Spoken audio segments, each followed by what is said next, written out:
Hello दोस्तों, स्वागत है आप सभी के अपने चैनल आर के एक्सपर्ट क्लासेस पर।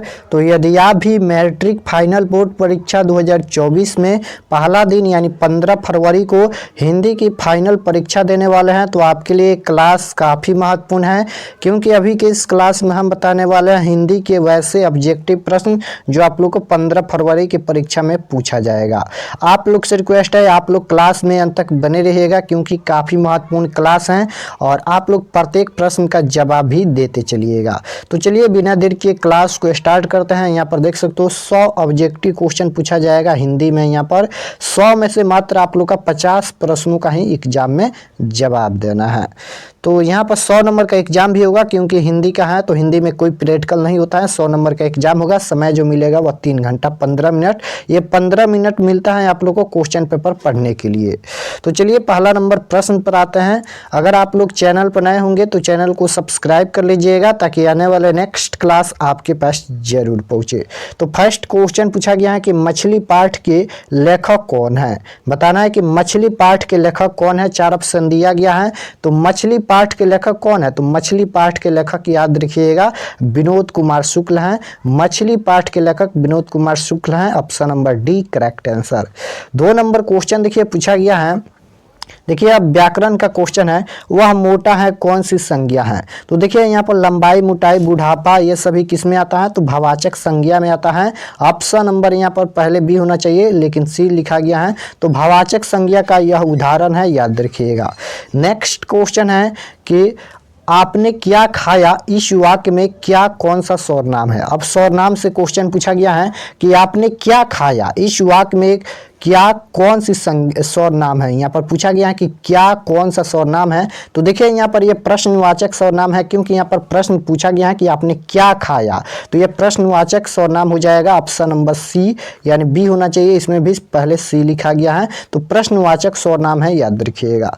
उसके बाद 4 नंबर क्वेश्चन देखिए पूछा गया है कि भविष्य काल के कितने प्रकार हैं। देखिए काल के 3 प्रकार होते हैं, भूतकाल, भविष्य काल और वर्तमान काल। लेकिन यहाँ पर पूछा गया है कि भविष्य काल के कितने भेद हैं, यानी कितने प्रकार हैं, तो 3 प्रकार हैं, यानी option number B correct answer होगा। नेक्स्ट क्वेश्चन है, अब यहाँ पर संधि विच्छेद पूछा गया है कि दृश्योदन का संधि विच्छेद क्या होगा। तो इसका जो संधि विच्छेद होगा वह दधि प्लस उदन हो जाएगा। Option number B correct answer होगा।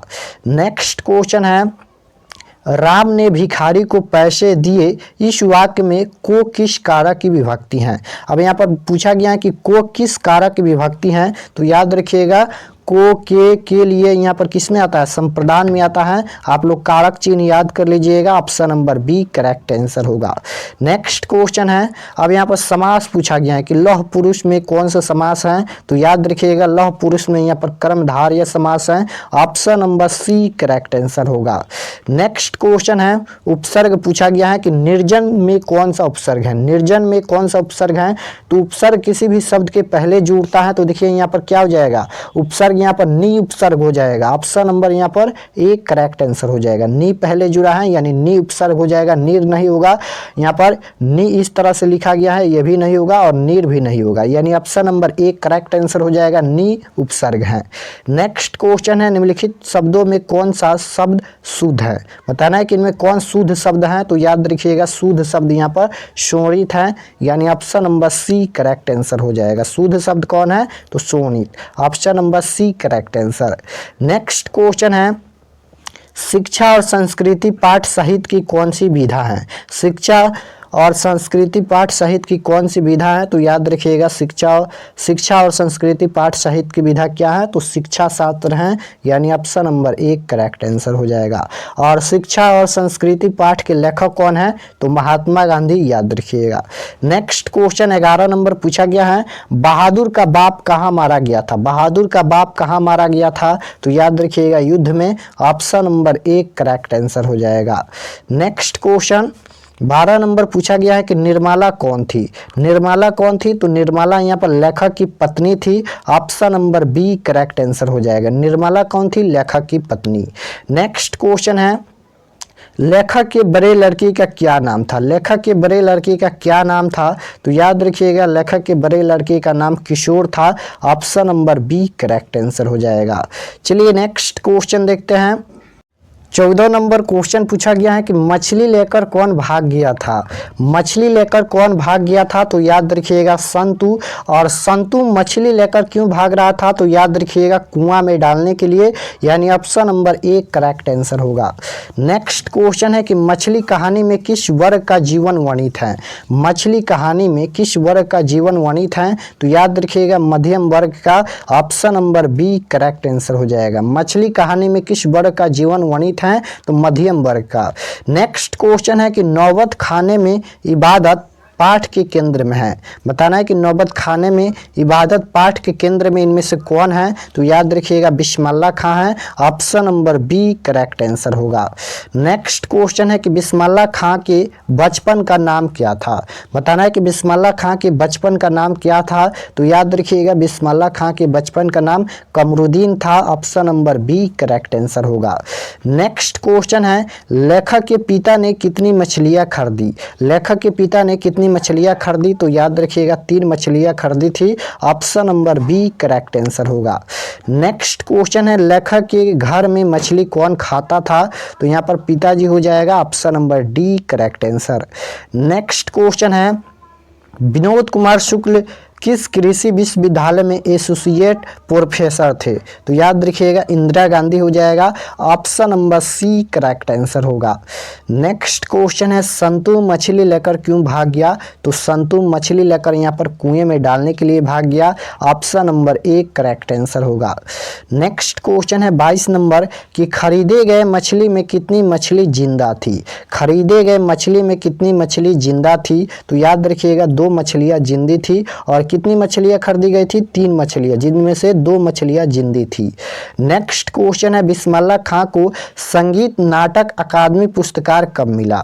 बिस्मिल्लाह खां को संगीत नाटक अकादमी पुरस्कार कब मिला, तो याद रखिएगा यहाँ पर क्या हो जाएगा पुरस्कार कब मिला। पुरस्कार कब मिला 1956 में, ऑप्शन नंबर 1 करेक्ट आंसर हो जाएगा। नेक्स्ट क्वेश्चन है कौन संस्कृति की पाठशाला है। कौन संस्कृति की पाठशाला है, काशी या पटना या कानपुर या मिर्जापुर। तो कौन संस्कृति की पाठशाला है, तो याद रखिएगा काशी हो जाएगा, ऑप्शन नंबर 1 करेक्ट आंसर होगा। नेक्स्ट क्वेश्चन है शहनाई किस प्रकार की घास से बनती है। शहनाई किस प्रकार की घास से बनती है, तो नरकट हो जाएगा, option number C correct answer होगा। नेक्स्ट क्वेश्चन है कि गांधी जी के दृष्टि में बढ़िया शिक्षा क्या है। गांधी जी के दृष्टि में बढ़िया शिक्षा क्या है, तो याद रखिएगा इसका करेक्ट आंसर ऑप्शन नंबर ए हो जाएगा, अहिंसक प्रतिरोध हो जाएगा, option number 1 correct answer. Next question है महात्मा गांधी के पिता का क्या नाम था। महात्मा गांधी के पिता का नाम क्या था, यही क्वेश्चन पूछा गया है, तो याद रखिएगा Karamchand Gandhi, option number D correct answer होगा। नेक्स्ट क्वेश्चन है वकालत की पढ़ाई के लिए गांधी जी कहाँ गए थे। वकालत की पढ़ाई के लिए गांधी जी कहाँ गए थे, तो लंदन हो जाएगा, option number B correct answer.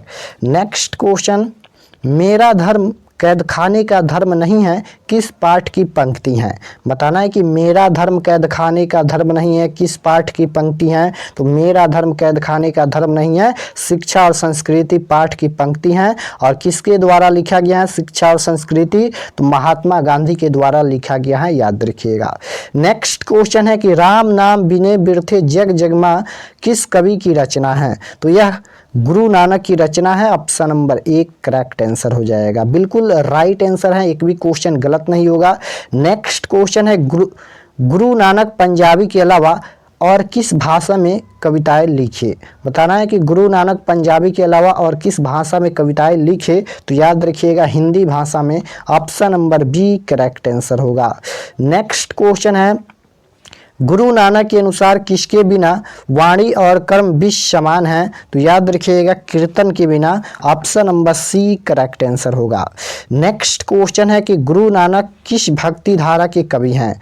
Guru Nanak किस भक्ति धारा के कवि हैं, सगुण भक्ति या निर्गुण भक्ति या राम भक्ति या कृष्ण भक्ति। तो गुरु नानक किस भक्ति धारा के कवि हैं, याद रखिएगा निर्गुण भक्ति धारा के कवि हैं Guru Nanak, option number B correct answer होगा। नेक्स्ट क्वेश्चन है गुरु नानक ने किस धर्म का परिवर्तन किया। गुरु नानक ने किस धर्म का परिवर्तन किया, तो सिख धर्म का, option number C correct answer होगा। नेक्स्ट क्वेश्चन है किसके बिना प्राणी प्राणी को मुक्ति नहीं मिलती है, किसके बिना प्राणी को मुक्ति नहीं मिलती है, तो क्या हो जाएगा कर्म कांड के बिना, option number A correct answer हो जाएगा। नेक्स्ट क्वेश्चन है प्रेम वाटिका किसकी रचना है, प्रेम वाटिका किसकी रचना है, भारतेंदु की या रसखान की या घानानंद की या प्रेमघन की, तो प्रेम वाटिका किसकी रचना है, तो प्रेम वाटिका यहाँ पर रसखान की रचना है, option number B correct answer होगा।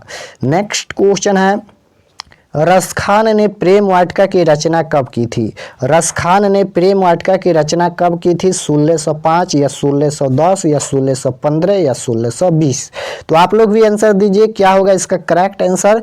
तो रसखान ने प्रेम वाटिका की रचना कब की थी, 1610 में, option number B correct answer होगा।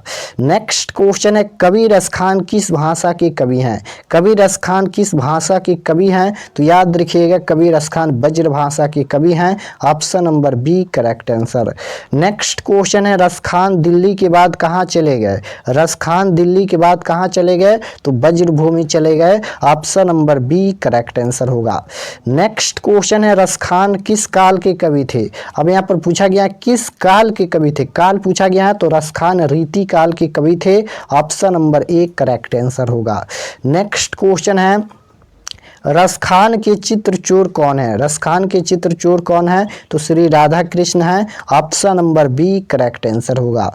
नेक्स्ट क्वेश्चन है अति सुधो स्नेह को मार्ग है शीर्षक समयमा किनकी रचना है, तो यह घानानंद की रचना है, याद रखिएगा, option number B correct answer होगा। नेक्स्ट क्वेश्चन है प्रेम आईनी श्री राधिका शीर्षक कविता में कवि ने माली मालिन किसे कहा, तो याद रखिएगा राधा कृष्ण को कहा, option number C correct answer होगा। नेक्स्ट क्वेश्चन है रसखान किस मुगल बादशाह के समकालीन थे, रसखान किस मुगल बादशाह के समकालीन थे, तो जहांगीर के, option number B correct answer होगा। नेक्स्ट क्वेश्चन है घानानंद किस काल के कवि थे, अब घानानंद पूछा गया है कि घानानंद किस काल के कवि थे, काल पूछा गया है तो रीति काल के कवि थे, option number C correct answer होगा।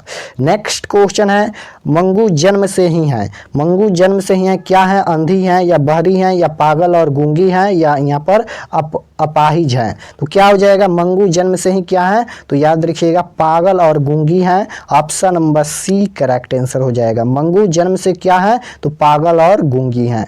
नेक्स्ट क्वेश्चन है मगम्मा की बहू का क्या नाम है, मगम्मा की बहू का क्या नाम है, तो याद रखिएगा नजम्मा, कहाँ पर दिया गया, ऑप्शन नंबर ए में दिया गया है Najamma, option number A correct answer होगा। नेक्स्ट क्वेश्चन है नगर कहानी के कथकार हैं, नगर कहानी के कथकार कौन है, सामरदैया या सुजाता या ईश्वर पेटलीकर या श्रीनिवास, हिंदी के वर्णिका भाग 2 का ये सभी क्वेश्चन है, नगर वाला पपाती वाला ये सभी हिंदी के वर्णिका भाग 2 के हैं। तो नगर कहानी के कथकार कौन है, तो याद रखिएगा सुजाता है, क्या हो जाएगा, option number B correct answer हो जाएगा सुजाता। नेक्स्ट क्वेश्चन देखिए पपाती को कौन सा रोग था, पपाती को कौन सा रोग था, तो पपाती को यहाँ पर मेनिंजाइटिस था, option number D correct answer होगा। नेक्स्ट क्वेश्चन है अगले दिन सीता ने क्या किया, अगले दिन सीता ने क्या किया, तो याद रखिएगा यहाँ पर घर छोड़ दी, option number A correct answer हो जाएगा। नेक्स्ट क्वेश्चन है देखिए अब व्याकरण का क्वेश्चन है क वर्ण का उच्चारण स्थान क्या होगा, क वर्ण का उच्चारण स्थान बताना है, तो क से लेकर अंग तक जो भी पूछेगा क ख ग ये सभी का उच्चारण स्थान क्या होता है, कंठ होता है, याद रखिएगा, option number D correct answer होगा। नेक्स्ट क्वेश्चन है कि स्वर वर्णों की संख्या कितनी है, स्वर वर्णों की संख्या कितनी है, 11 होता है, याद रखिएगा, option number B correct answer होगा। नेक्स्ट क्वेश्चन है घानानंद किस काव्य धारा के श्रेष्ठ कवि हैं, अब पूछा गया है कि घानानंद किस काव्य धारा के श्रेष्ठ कवि हैं, तो याद रखिएगा रीति मुक्त के, option number B correct answer होगा। नेक्स्ट क्वेश्चन है कि स्वदेशी शीर्षक पाठ में दोहों का संकलन किस पुस्तक से लिया गया है, तो याद रखिएगा प्रेमघन स्वर से, option number A correct answer होगा। नेक्स्ट क्वेश्चन है सुजान रसखान किनकी रचना है, सुजान रसखान किनकी रचना है, तो यह प्रेमघन की रचना है, option number D correct answer हो जाएगा। नेक्स्ट क्वेश्चन है पपाती को कौन सा रोग था, अभी बताए हैं पपाती को कौन सा रोग था, तो मेनिंजाइटिस था, option number D correct answer होगा। नेक्स्ट क्वेश्चन है बीरेन डंगवाल को किस कृति के लिए साहित्य अकादमी पुरस्कार मिला है? बताना है कि वीरेंद्र डंगवाल को किस कृति के लिए साहित्य अकादमी पुरस्कार मिला है? तो याद रखिएगा यहाँ पर दुष्ट चक्र में सृष्टा, option number B correct answer होगा। नेक्स्ट क्वेश्चन है प्रदेश की विधा पढ़ने का क्या परिणाम हुआ? तो याद रखिएगा सबकी बुद्धि विदेशी हो गई, option number B correct answer हो जाएगा। नेक्स्ट क्वेश्चन है कि नगर कहानी किस लेखक के द्वारा रचित है? तो सुजाता के द्वारा, option number C correct answer होगा।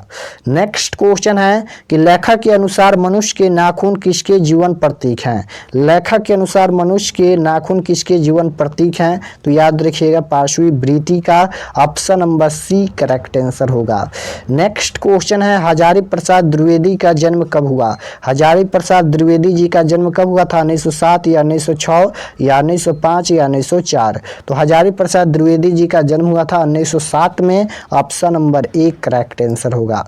नेक्स्ट क्वेश्चन पूछा गया है यहाँ पर रही रास किसकी रचना है? रही रास किसकी रचना है? तो यह गुरु नानक की रचना है, option number B correct answer होगा।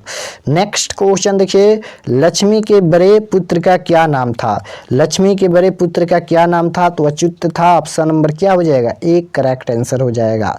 नेक्स्ट क्वेश्चन है अंतिम में कौन सा प्रत्यय है? प्रत्यय पूछा गया है, अंतिम में कौन सा प्रत्यय है? तो याद रखिएगा अंतिम में यहाँ पर इम प्रत्यय है, option number C correct answer हो जाएगा। अंतिम में कौन सा प्रत्यय है? इम प्रत्यय है। नेक्स्ट क्वेश्चन है कवित्री अनामिका का जन्म कब हुआ? कवित्री अनामिका का जन्म कब हुआ? तो याद रखिएगा 1961 में, ऑप्शन नंबर एक करेक्ट आंसर हो जाएगा। कवित्री अनामिका का जन्म कब हुआ? 1961 ईस्वी में। नेक्स्ट क्वेश्चन है एक वृक्ष की हत्या कविता में कवि शहर को किससे बचाने की बात करता है? एक वृक्ष की हत्या जो यहाँ पर एक वृक्ष की हत्या जो कविता है उसमें कवि शहर को किससे बचाने की बात करता है? तो याद रखिएगा क्या हो जाएगा यहाँ पर? नादिरों से, option number C correct answer. Next question है गांधी जी का दक्षिण अफ्रीका प्रयास कब से कब तक था? तो याद रखिएगा यहाँ पर 1893 ईस्वी से 1914 ईस्वी तक, ऑप्शन नंबर एक करेक्ट आंसर होगा। नेक्स्ट क्वेश्चन है कि मंगू के अलावा उनकी माँ की कितनी संतानें थी? मंगू के अलावा उनकी माँ की कितनी संतानें थी? तो याद रखिएगा 3, option number B correct answer. Next question है अज्ञाय का जन्म कब हुआ? अज्ञाय जी का जन्म कब हुआ था? तो याद रखिएगा 1911 ईस्वी में, option number B correct answer हो जाएगा। नेक्स्ट क्वेश्चन है कि सीता के बेटों ने सीता को कितने रुपये महामारी खर्च देने का निर्णय लिया? तो याद रखिएगा क्या हो जाएगा? 50 रुपया, ऑप्शन नंबर एक करेक्ट आंसर हो जाएगा। तो आज की क्लास में यहाँ पर 70 क्वेश्चन बताए हैं। आप लोग कमेंट में जरूर बताना कि 70 प्रश्न में से आप लोग का कितना प्रश्न सही हुआ। और अगर आप लोग चैनल पर नए होंगे तो चैनल को सब्सक्राइब कर लीजिएगा ताकि आने वाले नेक्स्ट क्लास आपके पास जरूर पहुंचे। तो मिलते हैं नेक्स्ट क्लास में, तब तक अपने स्टडी कीजिए। समय बहुत कम बचा है परीक्षा के लिए, आप लोग ज़्यादा से ज़्यादा सेल्फ स्टडी कीजिए, रिवीजन कीजिए। मिलते हैं नेक्स्ट क्लास में, आप सभी को धन्यवाद।